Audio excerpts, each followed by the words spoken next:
God didn't let other people see because he was reserving it for you. He's hiding opportunities for you, but it will never make a difference in your life until you seize the opportunity. You have to see it and seize it. But if you take advantage of an opportunity, just get in on the ground level. Just get in, just get in the door. Get in the door. I mean, if it's been prophesied that you're going to wind up as the owner of the company, the top of the company, the general manager or whatever, just get in the door. You may not start off in the C-suite, but you just seize the opportunity that is open, and then God will promote your faithfulness. God promotes faithfulness, not talent, not ability. God promotes faithfulness, faithfulness, faithfulness. You get in there, see that opportunity. You know what an opportunity, the word literally means? It means the opening of the port. It was talking about places like London that happened to be portal cities, where the ships would come in and unload their cargo. And sometimes back in that day, the ships were not at the same level. If the water was too high or too low, they would have to wait until the water came to the right place, and that was called the opening of the port, or the opportunity. In Brawl Stars, you can be a katana-wielding sushi chef. In the real world, opportunity came. It was about God's divine timing. And he had you in the right place to be able to see. Now the waters have come, and the ship, the relationship that he's bringing right here to me, it's got goods to unload on my dock.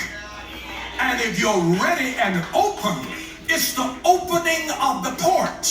And that's the opportunity that you seize, that God, the conditions have all come into an alignment. That my spirit is at a point of submission, a point of humility, a point of ministry mindedness, that this is bigger than just me, that this is to serve a purpose bigger than I am. I've got an opportunity that is open unto me. God will change your life through the opportunities that are afforded to you. He changes it through relationships. He changes it through revelation. He changes it thirdly through opportunities. I'm going to give you a fourth one and then I'll be finished. He will change it. Number 4, your life will shift when you make a decision. Decisions. Decisions shift your life. Decisions. Just a decision. All change begins with a decision. All change begins with a decision. Just a decision. The word decision comes from a Latin word, decidere. De means off, cis means to cut, shon means the state of. Decision is the state of cutting off.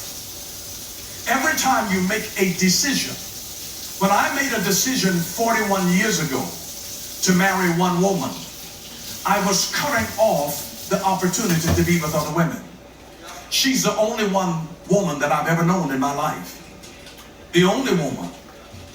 Why? Because of a decision. Snip, snip. Every time you make a decision, people that can't decide have too much because they have to cut something. Every decision is about cutting. Am I going to get this one or that one? You can't walk in both pair of shoes at the same time. Every woman who's here today had to decide what shoes she was wearing. You couldn't wear you couldn't wear sneakers and heels. You had to make a decision. It is the state of cutting off. Decide, cutting off. Incision, cutting into. Excision, cutting out. You excise cancer, cut it out. Circumcision, cutting around. But decision is about cutting off. And when your life is getting ready to go up, there are certain things that you must cut off. You cannot go up until you first give up. And you have to be willing to surrender the lower life in order to gain the higher life. You have to be willing to surrender the old habits in order to gain brand new habits on a new level. You've got to be willing to pull off the old shoes in order to receive the new shoes. So it's all about decisions. What decision will you make? Because your decision will shift and transform your life. Just the decisions that you make. One week in between our services, one of our grandchildren, she was about 4 years old at the time, and they all called me G-Daddy. And so they were coming there, and I pulled out a piece of paper, and I had one little piece of crayon for her to be able to draw, and I gave her that crayon and that blank piece of paper, and I said, I want you to draw G-Daddy a picture. And she began to draw me a picture. And as she was drawing that picture, somehow she bore down too hard with the crayon, and the crayon broke, and she began to cry. And then G-Daddy wants to fix it, and so I come down beside her, and I said, what's wrong? And she said, my crayon broke. And I said, you see your cousin over there? She didn't have anything to color with. I said, you see? I said, how many pieces do you have now? She said, I have 2. I said, you have nothing to share until you've first been broken. And I thought that the revelation that G-Daddy was trying to bring into her life would stop her from crying. But she was still crying because her crayon at the end of the day was still broken. And I stopped right then and I prayed and I said, Lord, show me how to make this real to her on her level. And no sooner than I had said that, I instinctively picked up that piece of broken crayon and began to move it across the paper to show her that it still works. And I said the words, broken crayons, still color. Broken crayons, still color.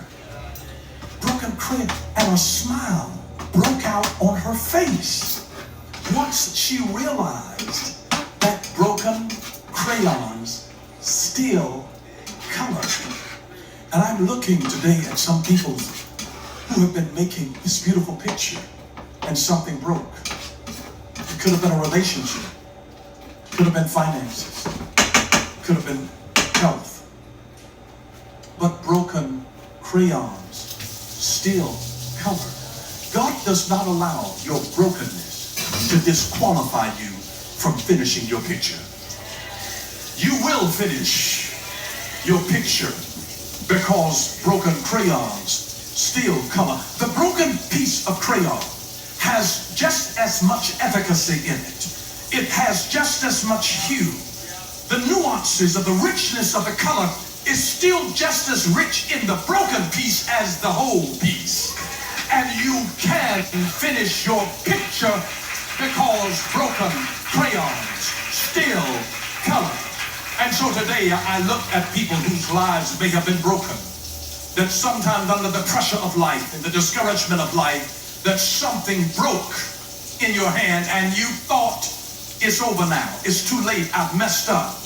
And I just came as a prophetic reminder, a voice crying in the wilderness to remind you that broken crayons still color. And you have the power to shift your life by the power of a decision. And what you will cut off today in Jesus' name.